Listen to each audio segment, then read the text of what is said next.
Well, greetings and salutations, everybody. Welcome to my YouTube channel. My name is John Campea, and this is a companion video. What are companion videos? Well, I'm awfully glad that you asked. You see, every day on the John Campea Show, Monday through Friday, we take the second half of the show to take your comments and questions. However, we normally don't have enough time to get through all the comments and questions that get sent in. But if you sent in one of those questions and you tip to support the channel, I want to make sure you don't have to wait too long to get those answered. So we gather them up and we address them here on companion videos. Now, I'm actually recording this at 7 p.m. at night on Tuesday night. So that puts me 5 hours away from Boba Fett episode 2. I'm really excited to see how that turns out. But anyway, guys, let's not waste any time. Let's get over to your comments and questions, shall we? And we're going to start getting caught up here with TB Bucks and Lightning champions. I mean, it's good to be a Tampa Bay sports fan right now. Anyway, hi, John. Did you see Man in the Arena, the Tom Brady documentary on ESPN Plus app? Also, thoughts on Disney's Disney Miracle, Kurt Russell locker room speech still gives me goosebumps. Noticed on your 2021 movies, you didn't mention Mortal Kombat, guessing it's on the worst list. No, Mortal Kombat wasn't on my worst list, but it was almost on my worst list, but no, it wasn't on my worst list. Miracle is a great movie, and I have not seen Man in the Arena yet. I was going to wait for it to all be done and finished, and then I was going to go back and watch. Tom Brady is my favorite football guy of all time, so I will get around to watching that, but I haven't started watching it yet. I'm going to binge it probably in the next couple of weeks sometime. Thanks for sending that in, T-Bucks. All right. Dude the Man writes, seeing a lot of people complaining that The Flash will get rid of the previous DCU timeline, and I'm here like, were you expecting anything else? This shouldn't be the earth-shattering news fans are making it out to be. That's true. If it is, like, the moment they found out that this thing was going to be kind of, to some degree, based on Flashpoint, you know it means a lot of different changes are going to come. Look, I just think this. I think there is no point in getting all riled up and excited or miserable or whatever over some unsubstantiated rumors. And let's just wait to see the movie. Because, like, they might do something in the movie that is wonderful and blows everybody away. I'm not saying it will, but hey, it might. I think everybody's getting their, their knickers tied up in a little bit too tight and getting their, their anal pucker a little bit too fastened up there. Just take a breath. Let's see what happens. Because right now, it's just whispers and rumors. None of this is substantiated. So, and even if it was, let's see maybe it's something amazing in the movie. Don't know. Maybe it will be. Maybe it won't be. We'll find out. All right, next up. Jay Bling writes, this ultimately doesn't matter since Spider-Man No Way Home was already the highest grossing Spider-Man film and Sony filmed domestically and worldwide. But now it's the highest grossing film internationally and it didn't need China for it. That's interesting. That's interesting that it did that without China. Because I remember it is a big deal that it didn't play in China because you look at how much money it's made and it could have made even more if it had China, but it's still done extremely, extremely well. Look, every way you look at Spider-Man No Way Home's box office run, it's super impressive. Whether you're talking about it in a pandemic era, which is, extra super impressive, or even before the pandemic era, it's massively super impressive. Domestically, internationally, opening weekend, second weekend. It's just done bonkers business. All right, next up. Spider Migs writes, hey, John and crew. Well, it's just me right now. Been watching you guys daily since Shang-Chi, and I've become a huge fan. Thank you so much for that, man. I appreciate that. Glad to see Rob back as well. Just saw The Truman Show for the first time, and it was amazing. Thanks for everything you guys do. Truman Show was, at that point, Jim Carrey had already started to be taken a little bit more seriously in the industry by the time Truman Show came out. But that kind of cemented him at that point. And it's crazy because I think when it came out, a lot of people liked it, but I don't think a lot of people looked at it and thought 20 years from now, this is still a movie that a lot of people are going to be talking about. And yet here we are. All right. I'm glad you enjoyed it, man. And thanks for being here since Shang-Chi. All right. Next up, Kevin R. writes, I have never regretted spending money to see a movie in a theater until now. The Matrix Resurrections is the worst movie in history, followed by Jupiter Ascending. I think it's time for the Wachowskis to retire. Well, two things. I don't think it's, and look, I didn't like Matrix Resurrections. Make no bones about it. I didn't like that film. I don't think it's like a top 5 worst of the year, let alone of all time. But hey, if it did for you, it did for you. As far as the Wachowskis, remember, only one Wachowski directed this one, which was part of the reason why I wasn't all that excited for Matrix. Besides the fact that Matrix 2 and 3 were constant declines in quality, despite the fact that the stuff they made after Matrix, I think, has been pretty bad, on top of all that, only one of the Wachowskis was coming back. And that's one of the reasons I wasn't personally excited for it, Kevin, unfortunately. All right, next up. Hoop Suni writes, one of two. Regarding your concern with the MCU, I see it differently than you. You say only 3-ish projects you've loved out of the last 8, which makes sense, but I see it as we still got 3 amazing projects in 1 year. So they're still giving us the same quality, the same quality of amazing projects as early MCU. No, they're not. But with more content altogether, I personally am glad that we're getting these more out-of-the-box MCU projects, even if they are not quite as good as their other stuff. Yeah, I mean, I'm glad you look at it that way, but it's not that way. You know, it used to be that like 4 out of every 5 or 5 out of every 6 MCU things that would come out, I would love. Right? And I was always a little bit concerned that once they started just churning out content like a conveyor belt in a car factory, just churn it out, just more content, just churn it out. I've always been worried that we're going to see a beginning to a dip in quality. Because 10 years ago, 7 years ago, you never would have gotten only 3 out of 8 projects were really great. It never would have been that before. Today it is. They never would have put out good stuff. And listen, other than Hawkeye, which I did not think was good, I still think Falcon and the Winter Soldier was good. I still think Loki was good. I still think Black Widow was good. I do. But I'm accustomed, the quality level of Marvel has been higher than that. And Shang-Chi was amazing. Spider-Man No Way Home is amazing. WandaVision was amazing. But their consistency of that quality has dropped. They're no longer consistently firing on that kind of a level. Now, it's unrealistic to suspect or expect any company could sustain that level of excellence. It makes it even more impossible when you start churning out more and more content.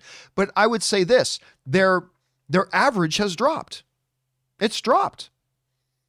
It used to be just a couple of years ago that going into any MCU project, I expected my socks to be blown off. And it usually met those expectations. Today, I no longer expect my socks to be blown off. I hope it does, like Spider-Man No Way Home did. I hope it does. But I no longer expect it because now, more times than not, it fails to do that. Out of their last 8 projects, more than half of them have not blown my socks off. Now, I'm only speaking for myself as an individual fan, and that still means their quality is still really good. But it's not as good as it used to be. And so who knows? Maybe their next 3 or 4 projects in a row, maybe Moon Knight is going to be as good as WandaVision. Maybe Doctor Strange 2 will be as good as Shang-Chi. Maybe Thor Love and Thunder will be as good as Thor Ragnarok. And if so, great. Then they're right back on track. But right now, I got to say, as a massive MCU fan, yes, their consistency has dropped. Their quality has dropped. Still better than most. Still great, but not as good as it used to be. And that's kind of my concern. But anyway, that's just kind of my take on that, Hoop Suni. All right, next up. An anonymous viewer writes, "Hey, John, I loved No Way Home so much. I can't wait for a collector's set to come out later on. Also for Rob, who is not here right now. Is No Way Home a Christmas movie?" LOL. PS, Green Goblin is boss. Yeah, look, listen, Willem Dafoe's Green Goblin was great in the movie. And he was great. I actually even think Alfred Molina was even better. Like, Dafoe was great. I thought Molina was even better. It was crazy that way.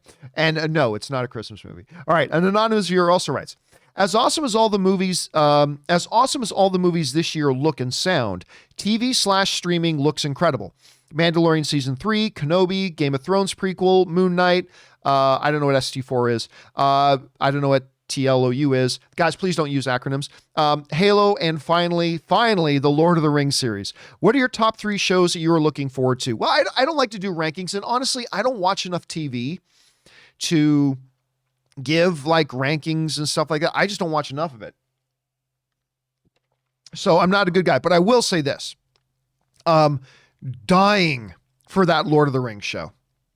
Absolutely dying for that Lord of the Rings show.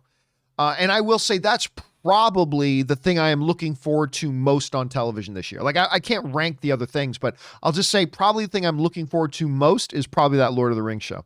All right, next up, we've got Mike Thompson, who writes, first, Jeff Hardy quits WWE by walking out mid-match. Then Antonio Brown quits Tampa Bay by walking off the field mid-game.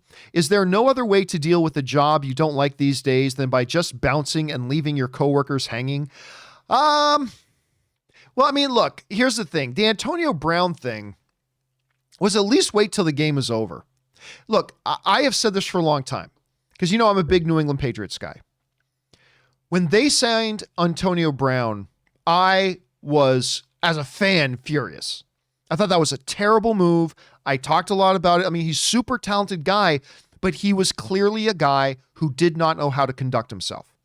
You look at everything that happened in Pittsburgh. You look at then all the circus that happened with the Raiders. And then now they decided to bring him in, and that didn't last long. And but you shouldn't be surprised to anybody, like faking vaccination cards. Nobody should be surprised. Should be surprised at all. So when I saw him running off the field that way, it's like, yeah, no, not surprised, not shocked at all. They never should have had him in the first place. Good riddance. I think the team will be better without him. He's what makes it all the more tragic is that dude is touched by God. I mean, his talent level is through the roof, but that doesn't help you if the guy is, to put it kindly, disruptive to your team. If he's disruptive to your team, it doesn't matter how talented they are. It's going to hurt your team. And I don't think it's a coincidence that once he took off his jersey, like Tampa Bay was down by 14. When he pulled his little stunt, take off his jersey and gave everybody a peace out sign and ran out the building. It's not surprising that after he left, Tampa Bay came back and won the game. It's not a coincidence. It's not a surprise. So, I mean, yeah, it is what it is. All right, next up. Drunken One Kenobi writes, hey, John and crew, Happy New Year. Thank you so much, man. I was just watching your show and you presented your most anticipated movies list for 2022. And it got me wondering, what are your most anticipated TV shows / series for 2022? Bring on the filthy. Again, I don't watch enough TV. I mean, I watch maybe 8 to 10 shows. Max, maybe that many, probably less. I lost count. Like, there's so much stuff. Like, I haven't even started watching 1883. I haven't even started watching. I mean, there's a whole ton of stuff I haven't watched. But going back to a previous question, I think pretty easily my most anticipated thing this year is the Lord of the Rings series. I think that above everything. There's a number of shows I'm looking forward to, for sure. Like many of them on Disney Plus, but Lord of the Rings is the one I'm looking forward to the most. All right, TJ writes, I think any superhero who says they don't kill is complete bullshit, especially people with super strength like Superman, Spider-Man, etc. Yes, they are holding back, but they are still hitting harder than a human. Listen, this is an argument I have with people a lot of times. Like, in many different eras, Batman has killed in the comic books. He's also killed in every single Batman movie that has ever had Batman. But, you know, a more modern iteration of Batman says Batman has a hard and fast rule, they don't kill. But that's only because the writers write it that way. You see, when you read the pages of Batman and you see the things he does to criminals, that would kill them. But the writers just say they didn't die. That's it. When a superpowered being hits another person, they go through a wall, well, they would probably die. Their spines would probably shatter and all that kind of stuff. Their internal organs would get turned into mush, blah, blah. But the writers just say it doesn't actually do that to them. It's a convenient and honestly a bullshit out. Because you have still the superheroes doing all this incredible violence. I mean, but they're superheroes. I mean, they're stopping the bad guys. So they're doing all this incredible violence to the villains, but just saying, oh, but that didn't kill the villain.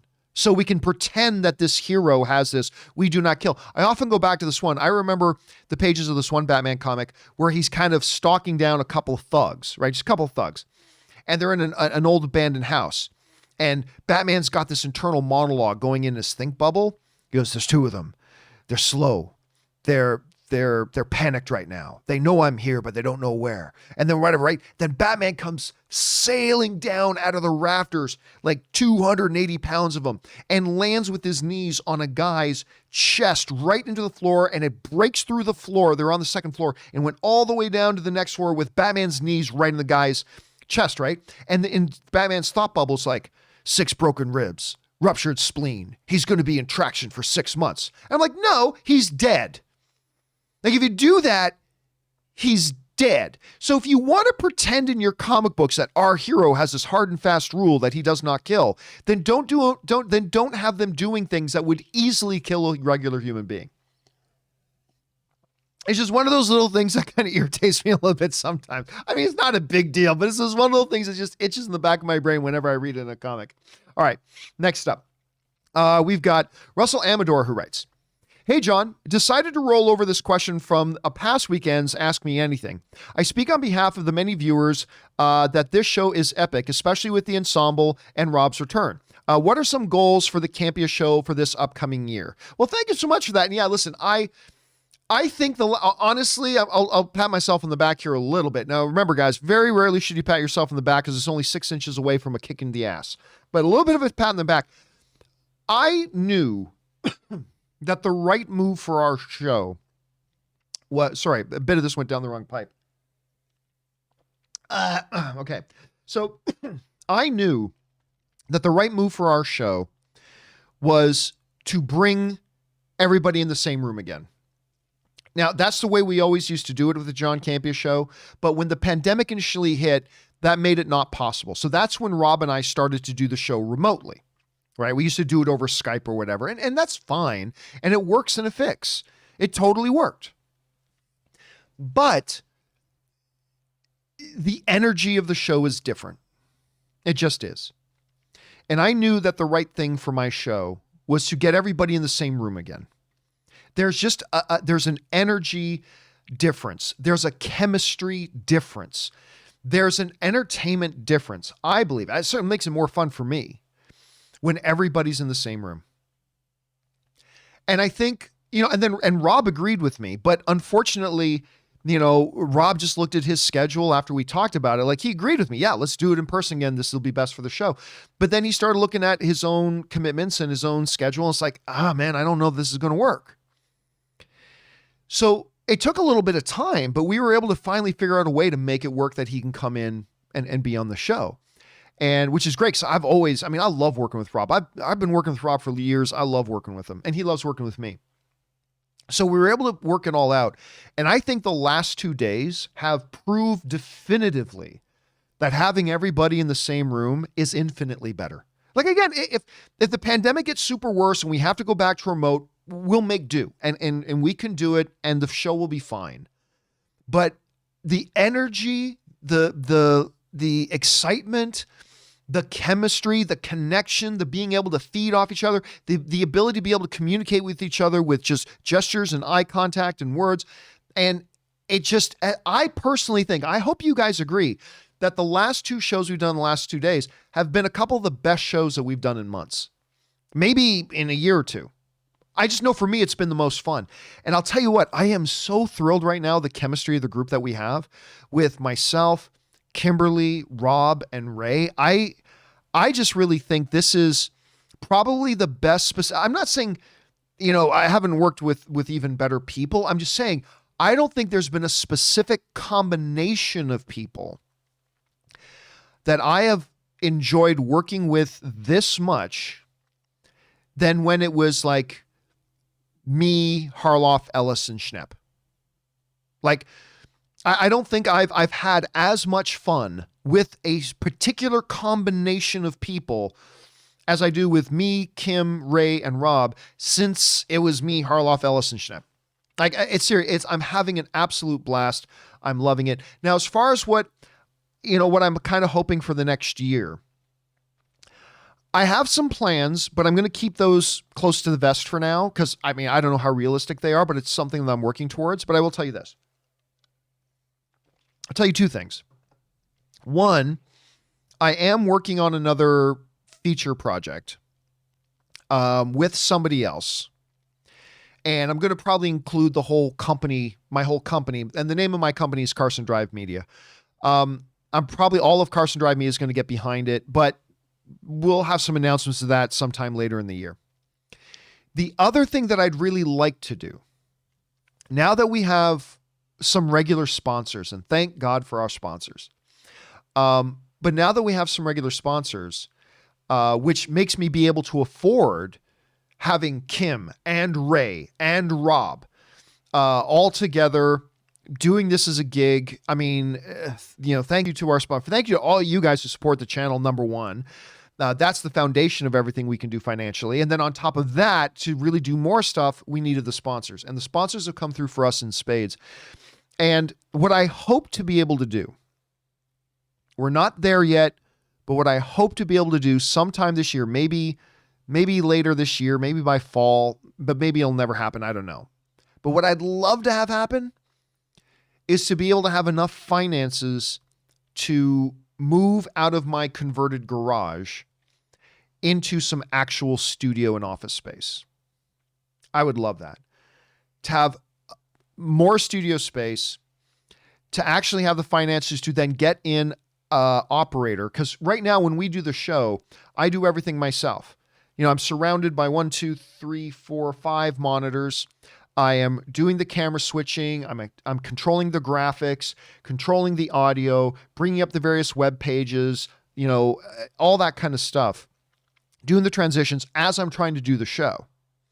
I would love to be able to afford to have an employee come in and operate for me so I can just focus on what I'm talking about and not have to keep my attention on all this stuff too. So one is a feature project that I'm going to be doing with somebody else who but we're going to keep that under wraps for now. Because who knows, maybe it won't happen. And 2, I'd love to be able to move into a dedicated studio space and have an operator operate all the technology so I don't have to while doing the show. So that's a pretty long, extended answer for all that, but those are some goals. I don't know how realistic those goals are because all that costs a lot of money. So I don't know, but we will see. We will see how things go, man. All right. Next up. Thank you for asking. Next up, we've got Pepperjack. And Pepperjack writes, I've noticed majority of the sourcing in the Bob Chapek hit pieces in the trades. They haven't been hit pieces. They've just been journalism reporting what's going on. They're not hit pieces. Anyway, is typically very vague, i.e. anonymous sources say, etc. Should we all take these articles with a huge grain of salt considering the iffy sourcing? Thank you, John. Not at all. If these trades were Gus's gas station reviews.fart, if these outlets were bigtimemoviegeek.net, if that was the outlet, then yes, you shouldn't take those reports seriously. If it was the John Campea Show, and I'm saying, I've got unnamed inside sources telling me that Bob Chapek is doing that, then you need to take it with a giant grain of salt. You don't need to do that with the Hollywood Reporter, with Variety, and with The Wrap. These are legitimate journalism places that have rules of journalistic procedure and journalistic integrity. And yeah, so no, if it's coming from those trades, no. If they say they have sources, they have sources. And it's not my cousin Billy, who works at Denny's, once served lunch to a Disney vice president, and he overheard him saying to somebody else over lunch that he doesn't like Bob. No. I mean, legitimate sources. And I think one of the problems with our culture today, the idiocracy trend of our culture today, is that we've often confused like Gus's gas station movie reviews.fart with the Hollywood Reporter, and we don't understand the difference. And there is a difference. And so, no, I don't think we have to take that with any grain of salt. If it was coming from anywhere else, yes. Coming from the major trades with actual journalists, like real journalists who work for them. Can I go off on a little bit of a rant here for a second? This has always been a problem, but it just seems to be getting worse and worse and worse. Where fucktard nobodies like me, who run a YouTube channel or have a blog or whatever, call themselves journalists. Or say the work they do is journalism. Let me be very clear. You ain't fucking journalists, okay? Shut the fuck up. You're not a journalist, all right? I remember I came across this one YouTube video because I was looking up for some information on the Antonio Brown situation, right? And I came across like this one sports YouTube channel, and the guy's like, you guys know that, in my pursuit of journalism, and it was a dude who was literally in his bedroom, but in my pursuit of journalism, I strive to be the first one to bring you information about, big events in the world news as soon as the stories break. So basically what he's saying is, as soon as real journalists write stories, then I take it and regurgitate it back. And that's what fucktard nobodies like me do. Like, I tell people my show is not a movie news show. I am not a reporter. I am not a journalist. I'm a pundit. What I do is I take the information that's out there and I give my impressions of it, my interpretation of it. I try to give some context to it. But the thing is, I go to real news sources and get information from real news sources. The news is out there. I'm not a journalist. All right. I don't cover stories. I talk about issues. Just like anybody else talks about issues as they're on the subway going to work or chatting with their friend on the phone, we talk. I'm a pundit. I ain't no journalist. I leave that to real journalism. But there is such a growing thing of these people online who think because they record a podcast or think that they do a YouTube channel that they're journalists and they're doing the work of journalism. No, you're not. You're not. Just get your head out of your asses. You're not. I'm not. You're not. Okay? Don't get me wrong. I value what we do. I think there is a place, and a valuable place, for people like fucktard nobodies like me with YouTube channels and blogs and podcasts and having our voices out there. I think there's a place for it. I think there's value to it. Obviously, I do. I do it as a career. But let's not confuse that with journalism. Let's not confuse that with news coverage. You're not.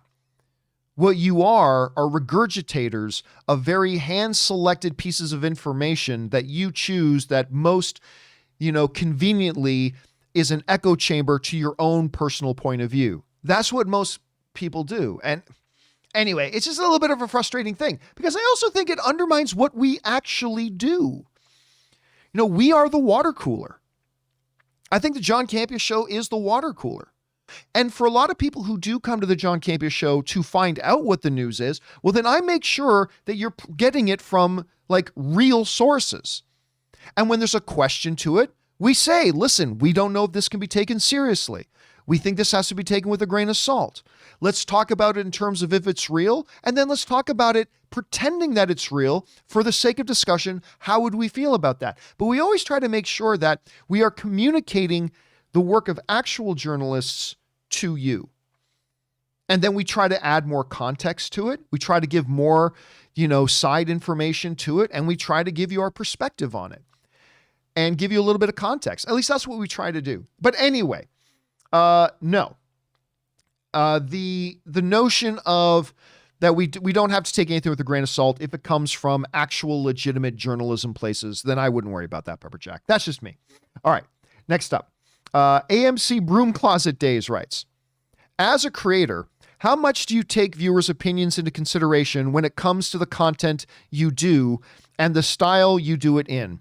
If you got a bunch of complaints about your show's format, style, or hosts, would you think about changing it at all?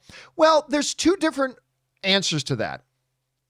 On the one hand, a great NFL coach once said, he was asked by a sports reporter, do you ever listen to the fans? Because the fans were calling for somebody else to be quarterback.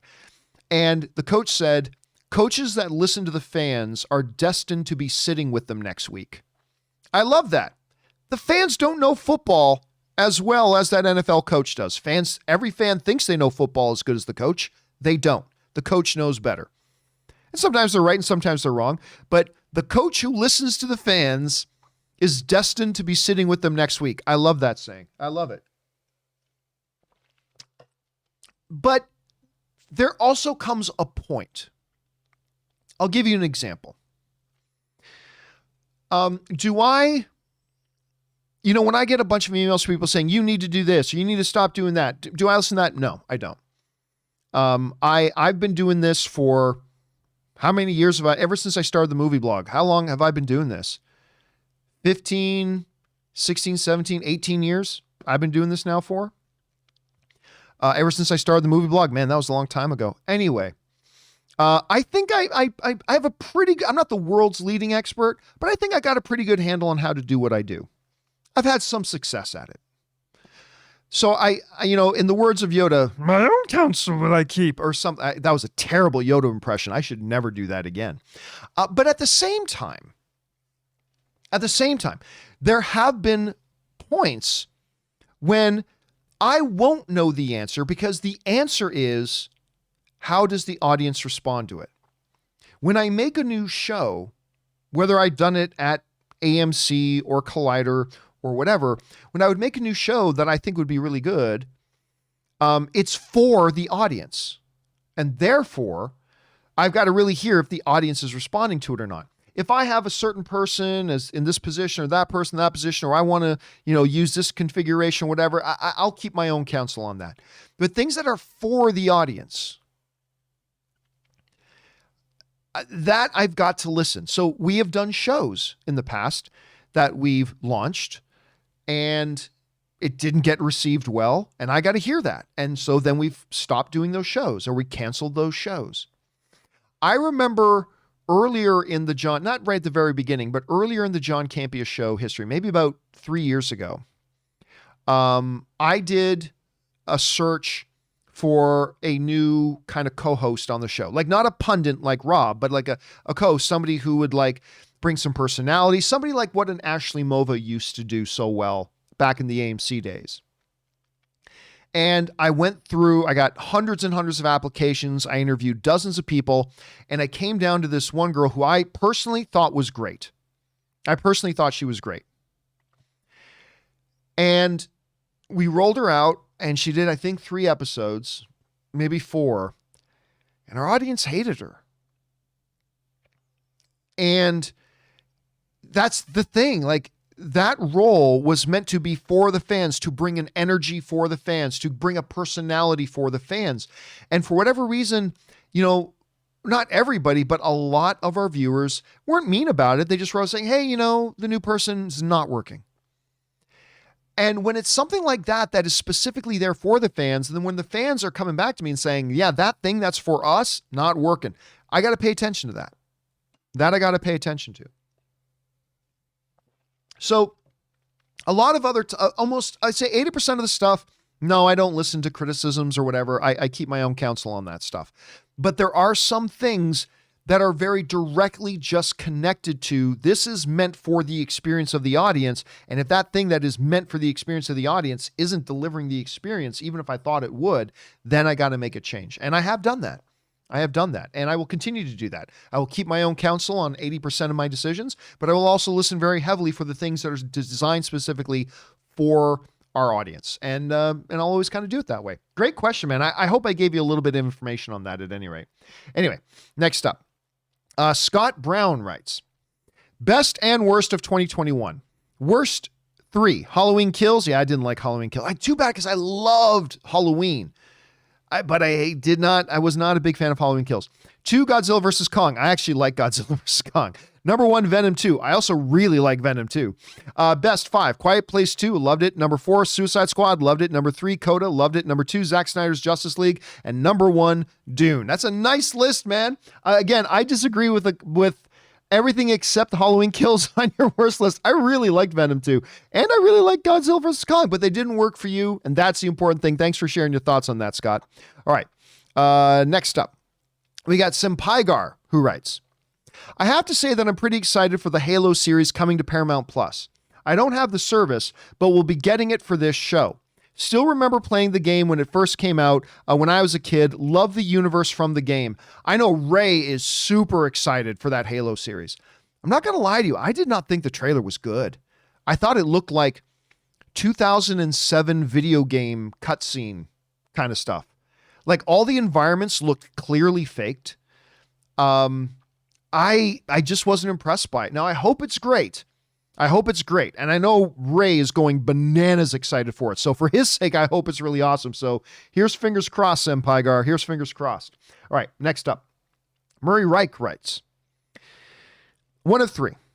Saw The King's Man, and I have to say I was very disappointed. Like, I had no anticipation for it because the second one was terrible, and because this film takes place during World War I. But I saw it because I wanted some action, and I got it. It focuses more on how World War I started in the movie's perspective instead, and not the history of the Kingsman until closer to the third act. By then, you get the similar fighting style of the first 2 movies. But overall, everything was all over the place. Some pretty bold choices. The acting, though, was on point. I expect no less with Ralph Fiennes being in it, especially from Ralph Fiennes. But I would say wait for it to be on TV/streaming on a rainy night. Meh at best. Hashtag just end the franchise already. Yeah, listen, Murray, thank you for giving us your thoughts on that. I wish I could be interested in this movie. I haven't gone to see it. Despite the fact that I love Ralph Fiennes. You guys know, I call Ralph Fiennes, I believe Ralph Fiennes is the greatest actor in the world who does not have an Oscar on his mantle. I think easily he's the most gifted, talented actor in the world that doesn't have an Oscar on his mantle. For a long time, that honor belonged to Gary Oldman, but then he won his Academy Award not long ago. So then the mantle got passed to him. But I'll just be honest with you. After the second Kingsman, I just kind of got turned off the idea of Kingsman. And then, I'd be interested in the Kingsman, but then I started hearing bad things about it. And I'm like, okay, I don't want to go and waste my time with it. So I haven't seen it yet. So thanks for giving me your thoughts on it, Murray Reich. That makes me feel better about my decision. All right. Next up is also Murray Reich, who writes, 1 of 2. I saw the new Matrix movie, and all I have to say is, who wrote this movie again? Like to use a Warner Brothers pitch meeting reference was BS. They retconned things from the original movies. Also, you couldn't have wait to make this movie with Hugo Weaving in it because Agent Smith sucked ass in this one. Plus, not a lot of screen time for Trinity. The reason behind Morpheus not being in the film was like Deadpool saying lazy writing. At the end of the day, they basically remade Matrix 1, but horribly done. I mean, I will say this. The Agent Smith character still would have been as bad if it was Hugo Weaving. It would have been the same character saying the exact same lines. That's it. So but it would have been Hugo Weaving doing it, which would have been more interesting.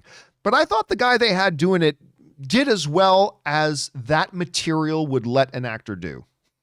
Let's just put it that way. There's only so much any actor could have done with that material. And I thought the guy who went in there to do it did a fine job portraying it. I thought the reason for Morpheus not being there was fine. Morpheus was dead and the machines weren't resurrecting him. So I'm okay with their explanation for Morbius. I'm okay with that.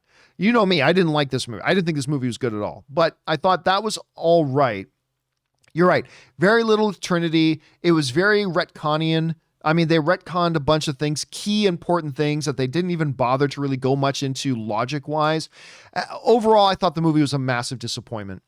And I say that as having not a lot of you guys know I've been saying for a year, I've got really no excitement for that movie. I wasn't excited for it. I didn't have very high expectations for it. And even then, it's still disappointed. And that I think says a lot. All right, next up. Bryson Parker writes, hey guys, with Morbius pushed to April and considering it was just less than a month away to release, is it possible that the movie could get reshoots or altered in big ways in the next couple of months? Or is it just going to be sitting on a shelf until April? It's just going to be sitting on a shelf till April because that's just not enough time. Jared Leto's off doing different things. The director's off doing different things. All the other casts have other commitments and stuff like that. You'd have to coordinate all that. And they already believe in their movie. They believe in their movie. Lots of movies get delayed a year and they don't change a thing on it. Plus, they've spent their budget on it. And they already really like this movie. That's the key thing here. They love this movie. Now, whether or not you and I will love it, that remains to be seen. But the people at Sony love this movie. So, yeah, when a movie gets delayed, it's just delayed. It's just going to have to sit there. It's wrapped. The bow is on it. It's sitting on the shelf right now. They just got to be ready for it to go. And hopefully the movie theaters will all be in a good place come April 1st and we're able to get to see it. Because I'm, for one, very, very excited to see it. All right. Next up, Mostly Me writes, "Hey, John. So I thought of giving a little show called Ted Lasso a shot last night. I'm glad you did. Ended up binging all episodes. It was like watching Ned Flanders' Simpsons come to life. I never thought of it that way, Mostly Me, but I think you're absolutely right. Ted Lasso is basically a living representation of Ned Flanders. Such a heartwarming show that just makes me smile. I love this show. I thought the first episode was okay. And I might have even given up on it after one episode. But I not that I disliked it. I thought it was okay. I thought it was all right. But Ann was like, no, let's watch another one right now. So we watched the second episode. And by the end of the second episode, I was in love with the show. Absolutely in love with the show. I'm not going to lie to you. I didn't like season 2 as much as season 1, but I still did very much like season 2. But yeah, overall, I just love the show. I'm glad you found it, Mostly Me. All right, next up. An anonymous viewer writes, "Hi, John. Do you think it's likely the DCEU could limit which Batman characters are used in potential future projects related to Matt Reeves' The Batman?" I don't know what you mean by that. For instance, if Reeves wanted to use Batgirl in a future sequel, would Warner Brothers stop it via a bat embargo? Who knows? I have no answer for that. At this, I will say this. If Matt Reeves' The Batman is a big success, let's, for argument's sake, say it makes $1 billion. All right? Let's say Matt Reeves' Batman makes $1 billion at the box office. Warner Brothers isn't going to say no to Matt Reeves for anything. For anything. If he wants to bring Batgirl in at that point and his movie made $1 billion, they're going to let him bring Batgirl into it. It's just that simple. If he says he wants to bring a Joker, he wants to introduce his own version of the Joker, they'll let him do it. If he says he wants to introduce Robin, they'll let him do it. Again, this is if the Batman is a huge runaway success with the audience, the critics, and the box office, then he's going to be able to call his own shot. So and if the Batman flops at the box office, let's say it makes $300 million, which isn't really a flop, but I mean, if it made like $300 million, it's not so well received by the audience, not so well received by the critics, well, then they'll probably have a much tighter leash. More than that, they probably won't let him make another one at all. So it all comes down to how does this Batman do? All right, next up, we've got the memo of Boba Fett writes, 1 of 3. Happy New Year, gang. Glad Rob is back. I'm glad too. I finally watched Spider-Man No Way Home, and sorry, it was just not for me. But hey, all films are subjective, right? Absolutely. However, I do applaud Sony for giving fans what they want, unlike Warner Brothers. Botched Fantastic Beasts. I'm not so I don't know that I agree that they've botched Fantastic Beasts. I don't think they're as good as the Harry Potter movies, but I think they've actually been pretty good. Anyway, DC, I don't think they've botched DC. I mean, I obviously you know what I think about Man of Steel. I like Batman vs. Superman. I like Justice League. I like Wonder Woman. I like Aquaman. I think they've done a lot of good. Anyway, and Matrix. Well, yeah, this Matrix they've kind of botched too. But hey, you know what? I get it. Like, listen, I've seen Spider-Man No Way Home a few times now, and I still love it. But every time I watch it, a few more flaws kind of stand out to me more and more as I watch it a little bit. I mean, still overall, I love the film. I do. Had a great time with it. I absolutely love it. But I could totally see. It's one of those movies where I could see that if it didn't work for you, I totally get why it didn't. Anyway, 2 of 3. I wish A24/Amazon/Universal/Paramount would buy DC from Warner Brothers. Well, remember, Warner Brothers is about to get sold. They're about to have new bosses. Discovery is buying Warner Brothers away from AT&T. They're going to have a whole new leadership structure involved, including a brand new CEO because Jason Kilar is out as soon as Disney takes over. And the CEO of Discovery, Zaslav, he's going to install a brand new CEO to be in charge of Warner Brothers under him. And it's going to be a whole new game. Anyway, my top 10 of 2021. Number 10, The Suicide Squad. Number 9, King Richard. Number 8, Licorice Pizza. Number 7, A Quiet Place 2. Number 6, Nightmare Alley. Still haven't seen Nightmare Alley. Number 5, Being the Ricardos. Number 4, West Side Story. Number 3, Drive My Car. Number 2, Dune. Number 1, Zack Snyder's Justice League. I didn't have Snyder's Justice League in my top 10. I thought it was an improvement on the Justice League theatrical thing, and I already liked the Justice League theatrical release. I thought the Snyder version was an improvement. I wouldn't put it as number one movie of the year, but I love a lot of the films on your list. 3 of 3. The most anticipated films for 2022. 10, Black Adam. 9, Top Gun Maverick. 8, Jurassic World Dominion. 7, Elvis.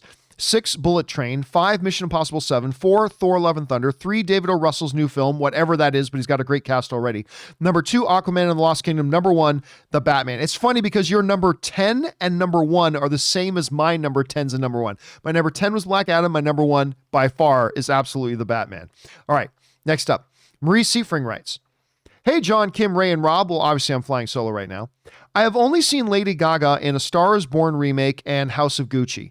I liked her in both. Do you see her becoming an actress regularly considered for lead roles, even in films not focused on stories about a singer? Thanks." Well, I mean, when you look at The House of Gucci is already a film not based on a singer. Look, I didn't know that she had acting in her background. I didn't know that. So when she was in A Star is Born, I'm like, why are they putting Lady Gaga in that?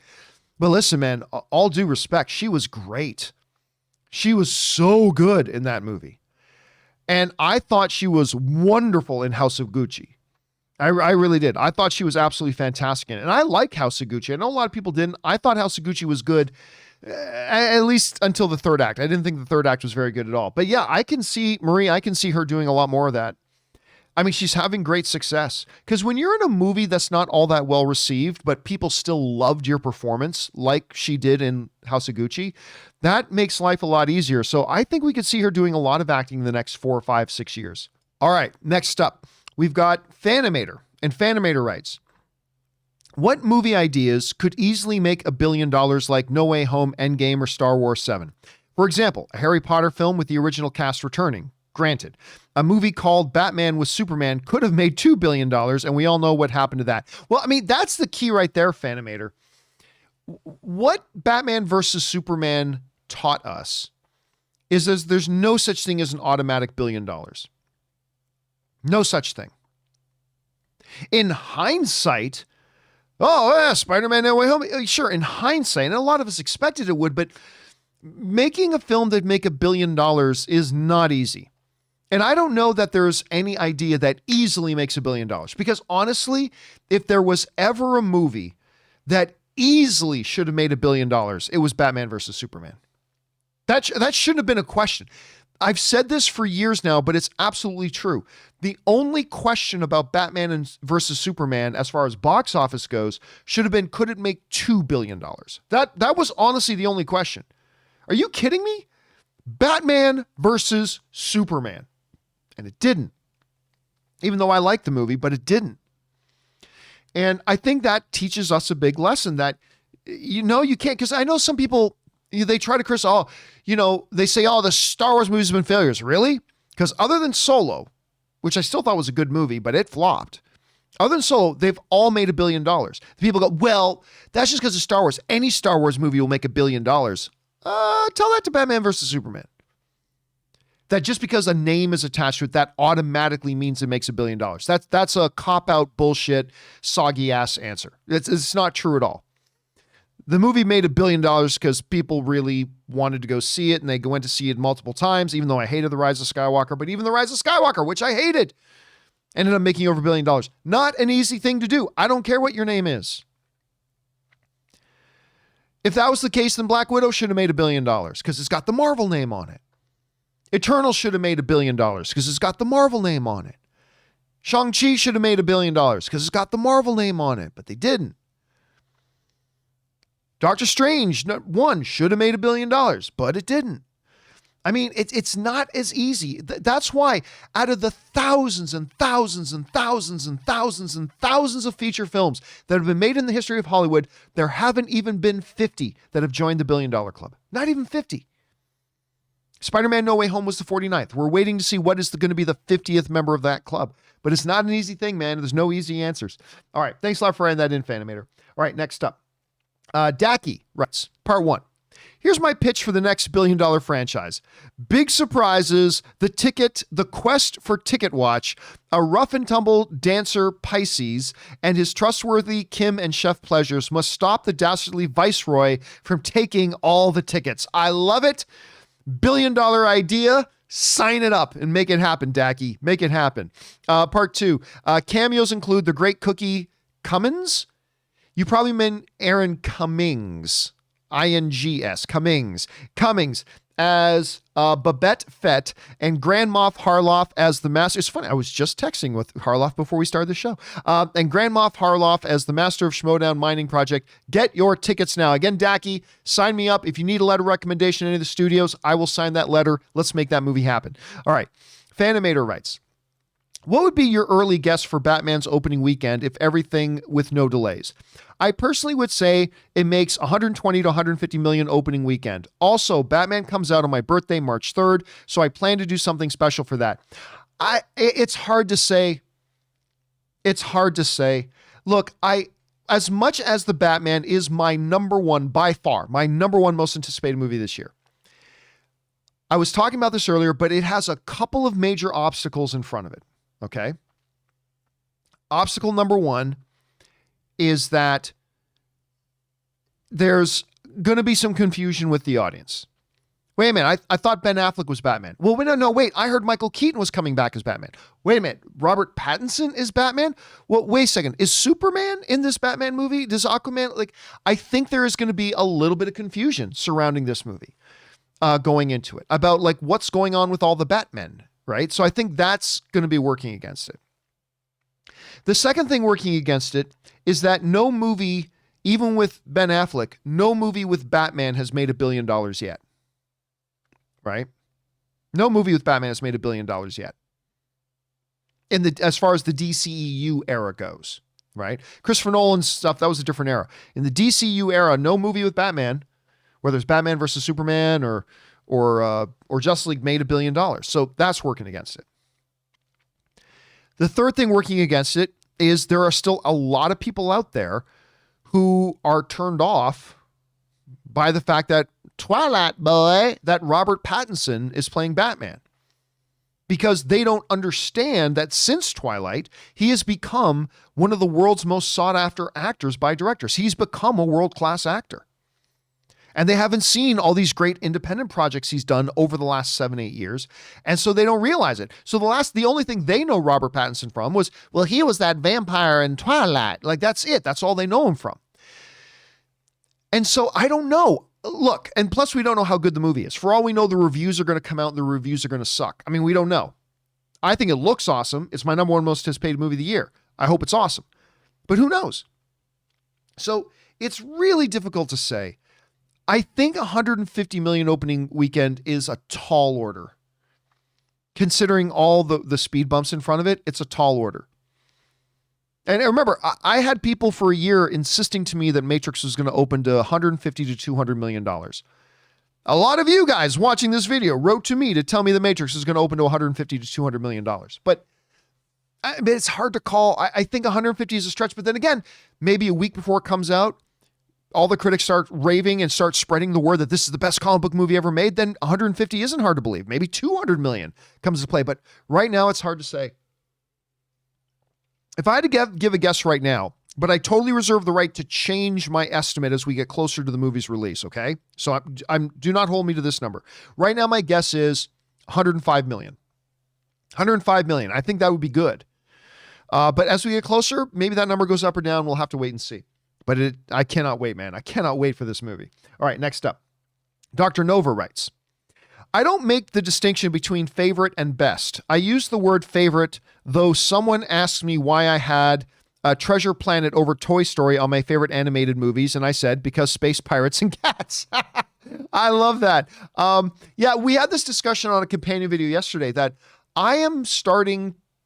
my whole life, I've made a distinction between what I think of my favorite movies and what I think are my best. But I think I'm starting to change my mind about that. I think that's a fundamental misunderstanding. It's an artificial distinction.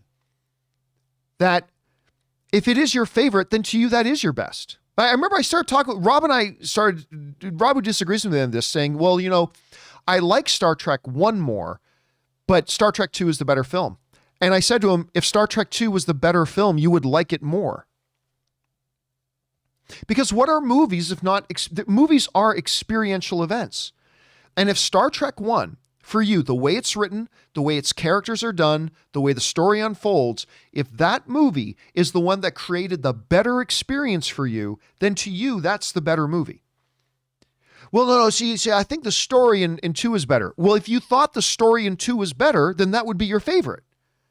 But clearly, it's not better to you. That's why you like 1 better. So I am starting to believe, even though I felt one way about these movies for 40 years, I'm really starting to change my mind that no, there is no distinction. If one movie is your favorite, then that is the one you think is best. Saying something else is best other than your favorite is just trying to cover your ass so you look cool. Well, my favorite one is this, but I must say that the best one is this. That's just you trying to fit in. That's just you trying to fit in with everybody else. If you think another movie had a better story, then that one would be your favorite. If you thought the other movie had better action, then that one would be your favorite. If you thought the other movie was better, then that would be your favorite, but you didn't. And so that's just the way I kind of see it. All right. Next up, Dr. Nova writes, my top 10 favorite first time watches of 2021. Number 10, Rope. Number 9, Disobedience. Number 8, When Marine Was There. I'm not familiar with that one. Number 7, Silence. Number 6, Jacob's Ladder. Number 5, Prisoners. Number 4, Flash Gordon. Number 3, The Italian Job. Number 2, Hard Candy. Number 1, Little Women, the 2019 version. That's the one with Emma. I think the Saoirse Ronan is in that, and Emma Watson. I was almost said Emma Roberts. Emma Watson was in that one. That one's really good too. This year, tons of Sherlock Holmes to watch. Yeah, I haven't watched a whole lot of Sherlock Holmes, so I probably would have a lot to get got up on that. But Denis Villeneuve's Prisoners. That is like a gut punch of a powerful film. I'm glad you had a chance to share. That's a really good list to send in, Dr. Nova. Thanks for sharing that, man. All right, next up. Chris writes, hey, John. Love all that you, Kim, and Ray do. Thank you so much. Appreciate that. I know you hate X actor and X role questions, but here's 3 I think you'd like. Mads Mikkelsen or Kenneth Branagh as Magneto, and Ralph Fiennes as Xavier. Thoughts? I know Mikkelsen is in Doctor Strange, but I can dream though. Well, see, here's the thing, Chris. This is why I don't like X actor and X role questions, because the only thing that matters to me, because I haven't read the script, I don't know specifically what the vision for the character that the director has. So any actor I come up with may or may not be a good fit. All I care about is, do you get a talented performer? That's all I care about. So when you say, what would I think of Mads Mikkelsen as Magneto? Mikkelsen's a world-class actor. Yes. What do you think of Kenneth Branagh as Magneto? Kenneth Branagh is Kenneth Branagh. Of course, yes. What would I think of Ralph Fiennes Xavier? I think Ralph Fiennes is the greatest actor in the world who doesn't have an Academy Award. Yeah, so obviously I'd be all for these, but I wouldn't know if they would actually be the right fit for those characters, depending on what the screenplay and the director doing that movie kind of have in mind. It's kind of like the same reason why, again, we go back to, say, The Dark Knight. So many people hated the Heath Ledger casting for Joker. What, Brokeback Mountain Boy? Yeah, Brokeback Mountain Boy. A lot of people hated that casting. Hated it. But you see, they didn't know what was in Christopher Nolan's mind. They didn't know how Christopher Nolan envisioned this Joker in this movie. And only he knew that. And knowing that, he knew that Heath Ledger was the right guy to bring that one to life. So, yeah, I just come down to, do I think they're a good actor? And I'll tell you what, man, the actors you just listed are freaking awesome. Mads Mikkelsen or Kenneth Branagh as Magneto, sign me up. Ralph Fiennes as Xavier, sign me up. I'd be all for it. All right, thanks a lot for that, Chris. Next up, Chris also writes, 1 of 2. Hey, John, love all that you, Kim, and Ray do. Well, thank you so much again. Do you think that after Discovery takes over Warner Brothers, we may get a 100% reboot of the DCEU with a new DC cinematic universe? I think it's possible. Now, look, any good executive knows that the sledgehammer should be your last option. And Zaslav, the CEO of Discovery, who's going to be the new boss of Warner Brothers before he handpicks his own general to kind of run Warner Brothers. I think the idea of just walking in with a giant sledgehammer and saying all the DC stuff that you guys has done right now is gone. I think that should be his last option. What I think he will do is he'll be very patient. I think his first order of business is going to be install a new head of Warner Brothers that will report to him. He's going to pick somebody that's really smart, knows their business, and puts that in charge there. And I wouldn't be surprised if one of the first things Zaslav does is say, we are spinning the DC brand off from Warner Brothers. Or at least making it its own true division, like Marvel is its own true division under Disney. Because right now, DC isn't really its own division. It's kind of just, it's sort of its own thing living inside of Warner Brothers. Whereas the way Disney has Marvel structured, Marvel sits kind of outside of Disney, but under Disney's authority and control, but they operate as their own organization, like Lucasfilm operates, like Pixar operates, like Disney Animation operates, right? And I kind of think the first thing they might do is create an infrastructure where DC is kind of its own operation. They'll still report to Warner Brothers. Warner Brothers will still be over it, but they'll kind of be their own operation thing like Marvel is at Disney. And I think then he'll give it some patience before taking a sledgehammer to it. So is it possible? Yes. Do I think it's going to happen? I think Zaslav's too smart. I think he'll give us some time. Chris also writes, I'm fine with DC doing solo films and offshoots on the side, but I think this would offer a clean slate for their main universe.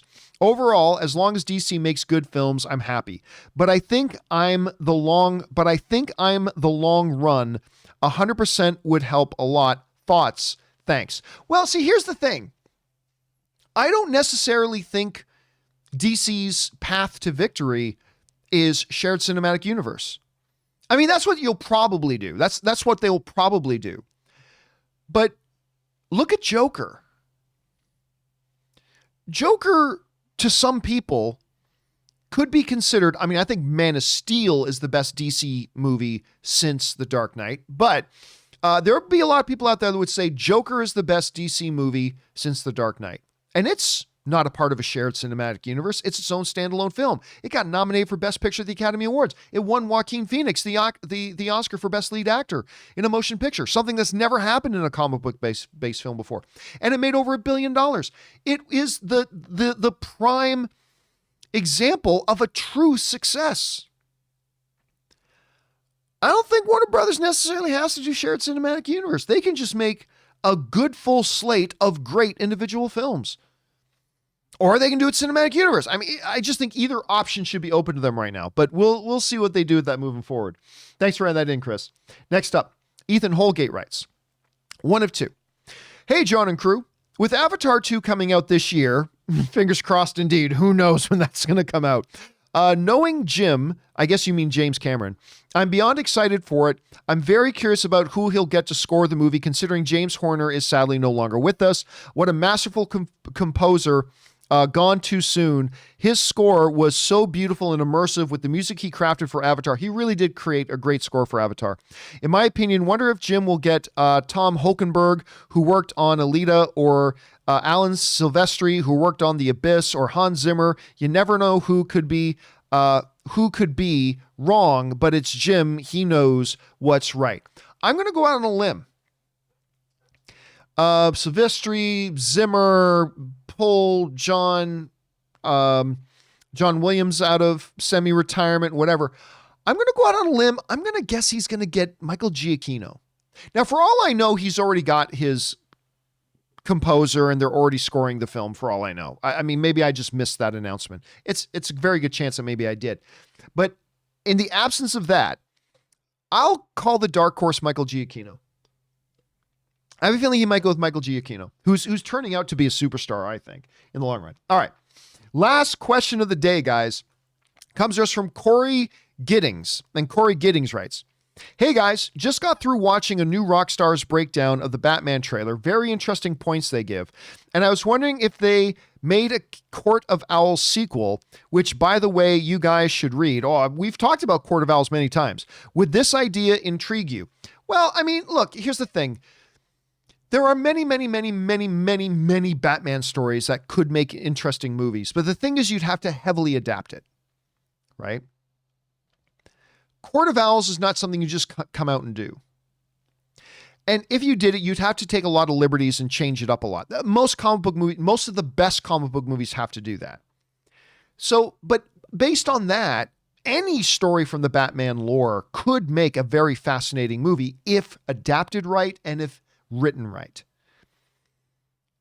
I mean, whether it's No Man's Land or whether it's Death in the Family or whether it's Court of Owls or whether it's, whatever, you can just think about any classic Batman storyline and it could make a great movie. It could, if it's written right. And if it's adapted correctly for the screen, it could be fascinating and great. But the Court of Owls is something I know the video game that's coming out focuses heavily on the Court of Owls. So it's going to be interesting if it picks up kind of I know it's very popular amongst comic book fans, hasn't really become famous among non-comic book fans, but who knows, maybe it'll do that soon. All right, guys, listen. There are still more questions to come from Corey and Chris M. and more from Corey. Do not worry. We will pick up right where we left. There's only a few questions left. We'll pick up right where we left off on tomorrow's The John Campea Show. But for now, guys, that'll do it. For this installment of the companion videos, thank you so much for being here and making this show a part of your evening. Don't forget to join us for the John Campea Show again tomorrow. Me, Kimberly, and Ray. Rob's going to take Wednesdays off. You're going to see Rob on the show on Mondays, Tuesdays, Thursdays, and Fridays. But tomorrow's going to be me, Kimberly, and Ray. Obviously, we're going to be talking a little bit about Boba Fett. Also, we're going to do a Boba Fett post-game open spoiler discussion tomorrow afternoon. Keep your guys' eyes open for that. Then on Thursday show, like Christian Harloff is going to be joining us for a chat on Thursday show. That should be kind of fun. Anyway, guys, thank you for being here. And a special thank you to all you guys who sent in these questions. Number one, because you gave us great fun things to talk about. But number two, you supported this channel as you did it. And all of us involved with the John Campea Show, thank you guys so very much for your support. All right, guys, that'll do it for me. My name's John Campea. And until next time, my friends, bye-bye.